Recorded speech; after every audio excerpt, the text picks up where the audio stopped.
The story of choice is an Anansi story. One thing reading does, it builds your imagination. One other thing reading does, it exposes you to stories within your cultural experience. We in the Caribbean have the experience of Anansi stories. Now, Anansi is a spider figure. He is this little guy, but he is quick. He's intelligent, he's witty, he's a trickster. He could trick you into doing things you wouldn't normally think, you wouldn't even contemplate. And Anansi is so popular because you wonder how a little spider figure could command all the larger animals of the forest. And so I selected a special story of all the Anansi stories, and there are hundreds of them. This story I share with you is entitled Tiger Story Anansi Story. So I encourage you to listen, because I may ask you questions at the end. All right? I may even dramatize with some of you as we continue. Good. Here it is. Tiger Story Anansi Story. Once upon a time, a long, long time ago, things were named after Tiger, because he was one of the strongest of all the animals in the forest. The strong baboon got quiet and bowed before Tiger. Things were named after Tiger. He ruled the forest. The lily with the red stripes were known as tiger lilies. The moth with the stripes on the wings were known as tiger moths.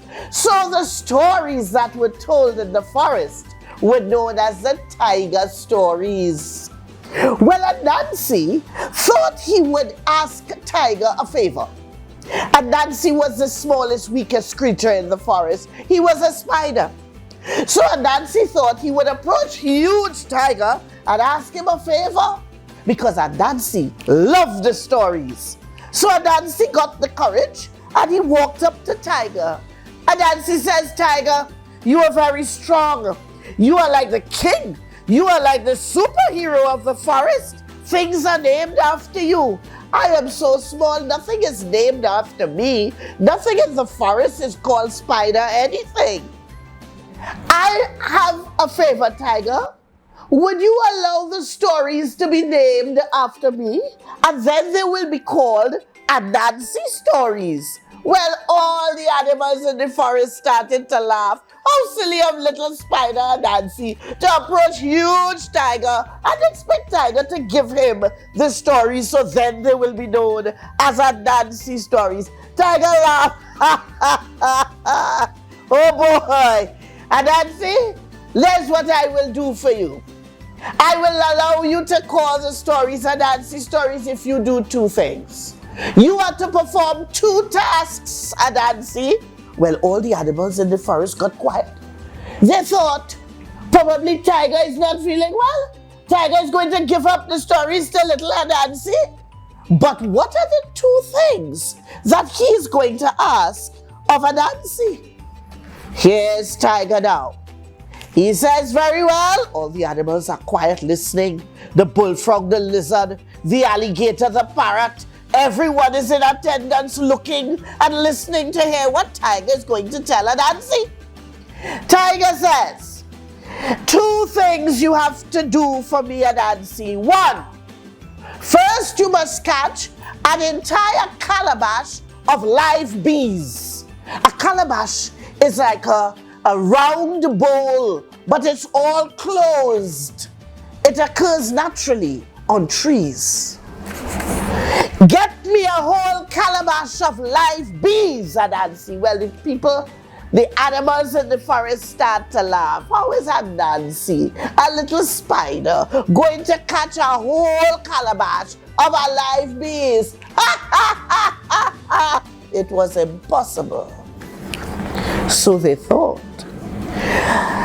Then Tiger said, that's one. The other one is this task. Tiger thought. He wanted to give him something difficult, because he does not want to part with the stories. He says, aha, I have it. Tiger says, this is what you will do. Bring for me, Mr. Snake, the whole long snake, alive. Well, all the animals in the forest start to laugh. The parrot flies to another treetop. Quack, quack, quack. Ha, ha, ha. How is Anansi going to get the long snake in the forest and bring it alive?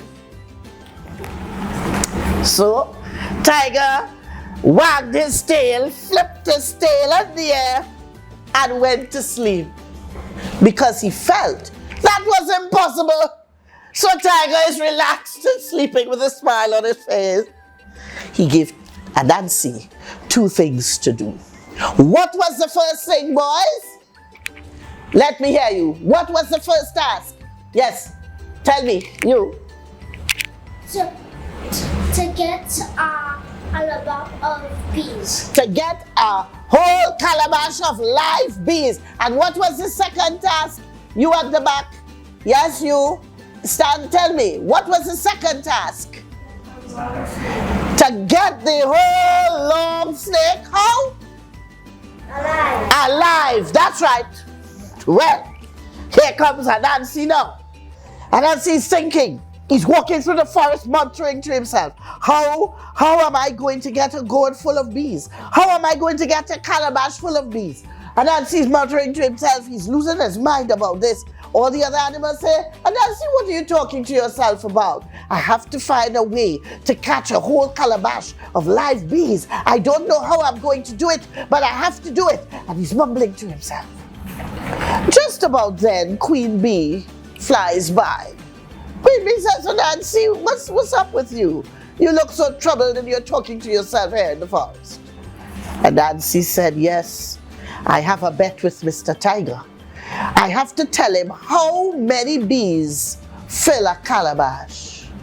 No, that was not the task. The task was to bring a calabash filled with live bees. But Anansi just changed it up. Anansi told Queen Bee, I have to tell Tiger how many bees it takes to fill a calabash. Queen Bee says, well, I don't know. I can't help you there. Anansi pleads with Queen Bee, try. Think of how you can help me because you know Tiger is ferocious. If I get Tiger angry, I'm dead. Queen Bee said, I have an idea. If you measure one of my bees, you can do the mathematics and figure out how many bees that size will fill in your calabash. And Anansi says, I don't like maths. I don't like to do numbers and division and multiplication, and I don't like numbers. I'm not good at it. I was never good at math in school. And Anansi starts to cry. And Anansi says, I don't know how to do the maths. Help me, Queen Bee. I will fail. Tiger will kill me. I don't know what I'm going to do. That's all a big trick. Here, Anansi now. I have an idea though. If I open the calabash and all the bees fly in, I can count them one by one. Queen Bee says that's a terrific idea. Let's do it. And Anansi held the calabash and the bees are flying in and Anansi's counting. 1, 2, 3, 4, 5, 28, 29, 30, 84, 85, 86, 87, 92, 93, 94. He's counting the bees as they're flying in. 108, 109, 110. And Anansi counted 154 bees. And the calabash was full. And Anansi immediately put the cover on the calabash. What? Bees are humming inside. They cannot get out.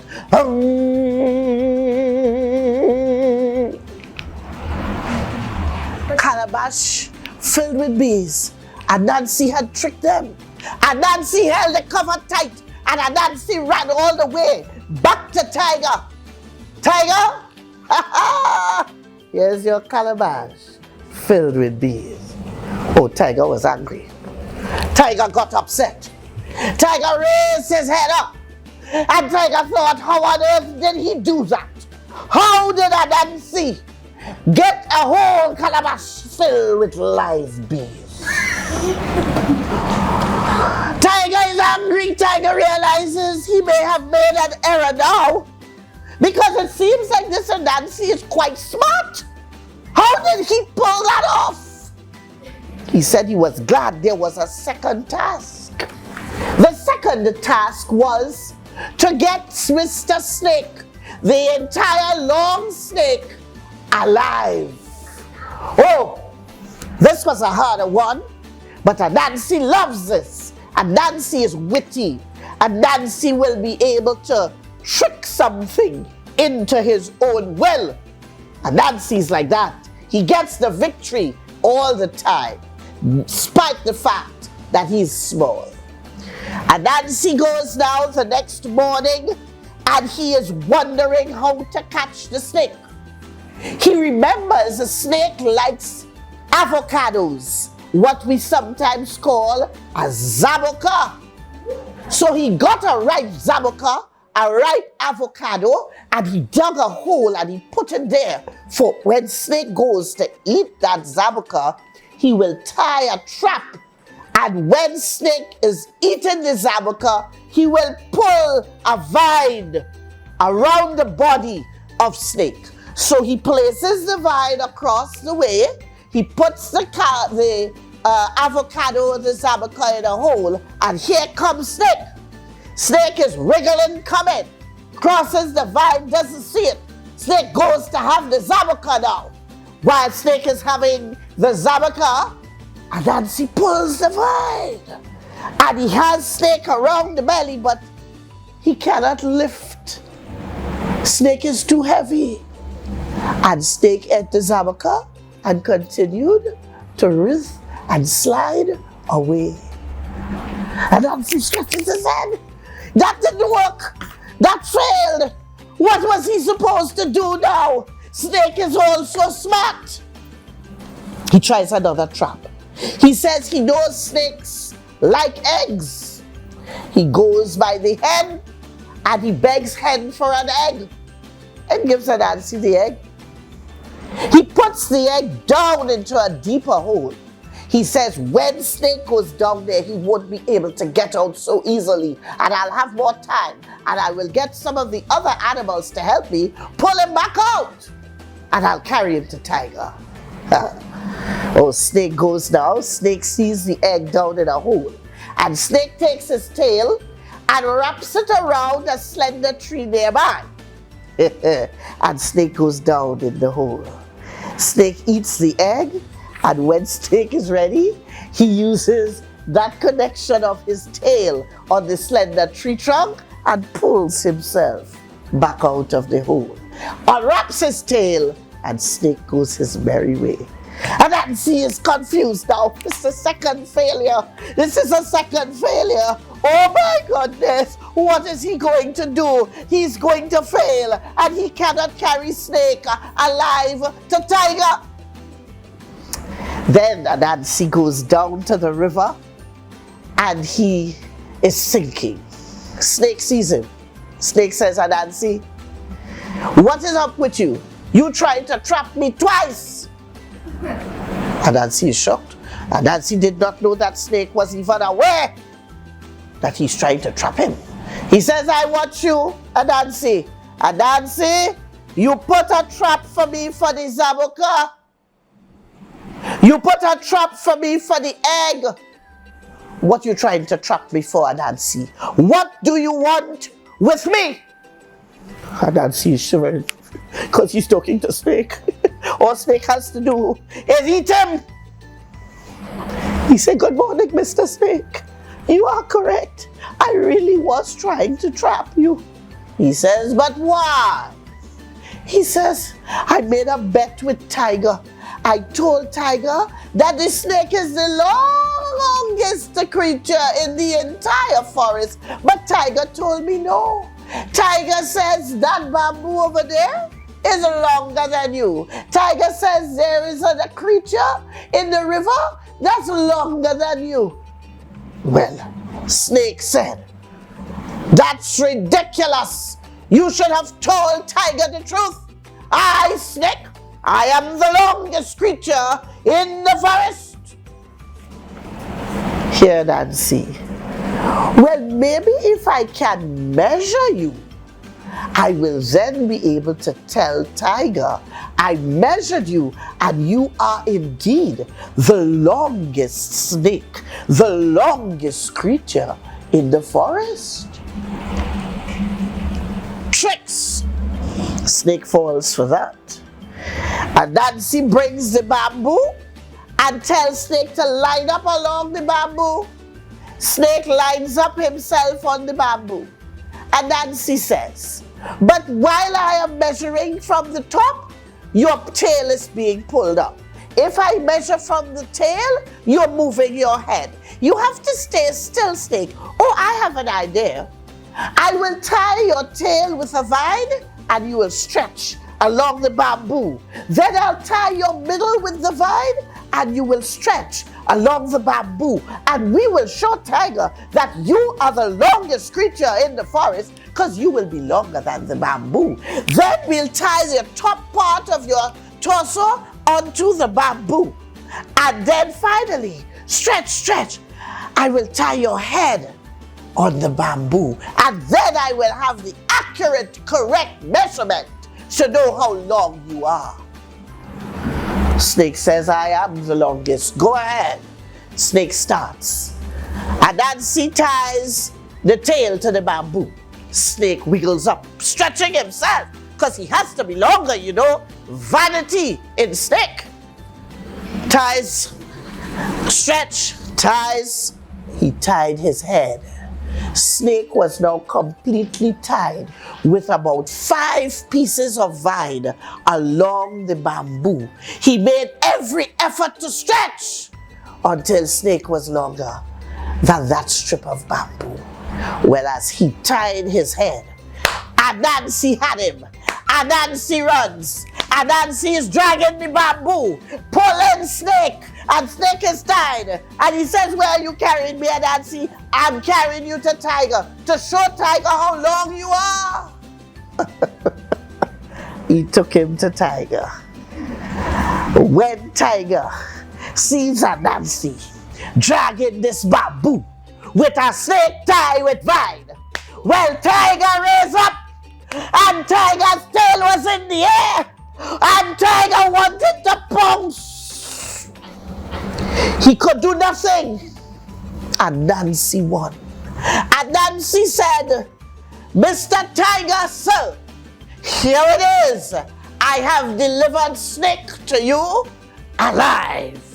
Now, Tiger, as you promised, I have performed the 2 tasks. Now, Mr. Tiger, you have to give me the stories.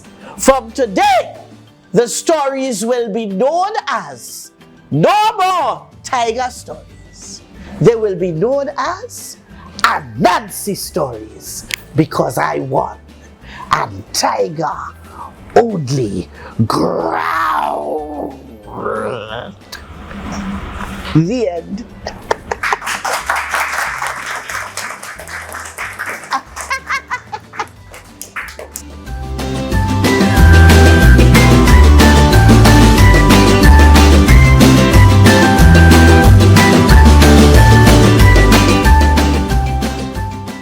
So you see, and Nancy was able to trick Snake, and Nancy was able to trick Queen Bee to get all in the calabash alive for the bees, humming.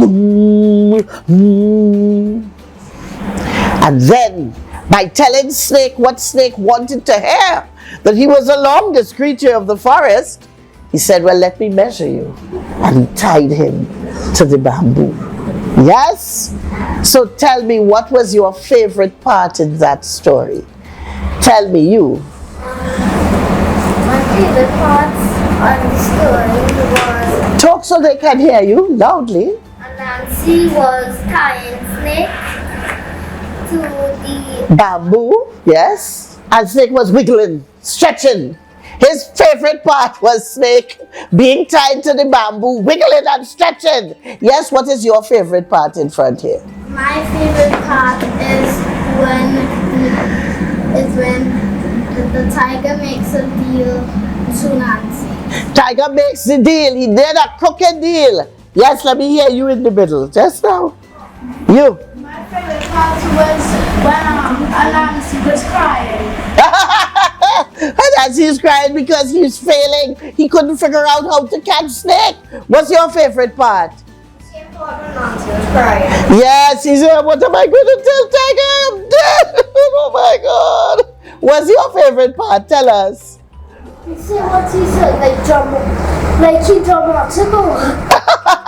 No, Adansi is very dramatic. Adansi was very dramatic. That's how he had his own way. Let me hear you. Your favorite part. My favorite part was when Tiger went to sleep. Ah, yes, and yours.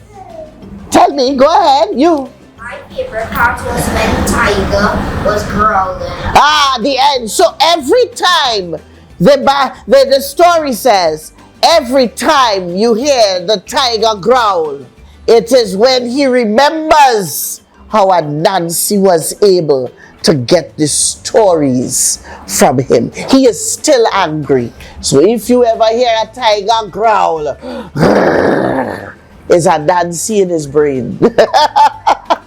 Tell me, what's your favorite part? My favorite part is when the tiger was mad. When the tiger gets angry at the end, yes, and raises up to pounce, and he could have pounced and killed Nancy, but he had to honor his promise. There's more honor among the animals. My God. Yes? Tell me your favorite part, sir. Yes, you? You looking around? Yes? Stand up.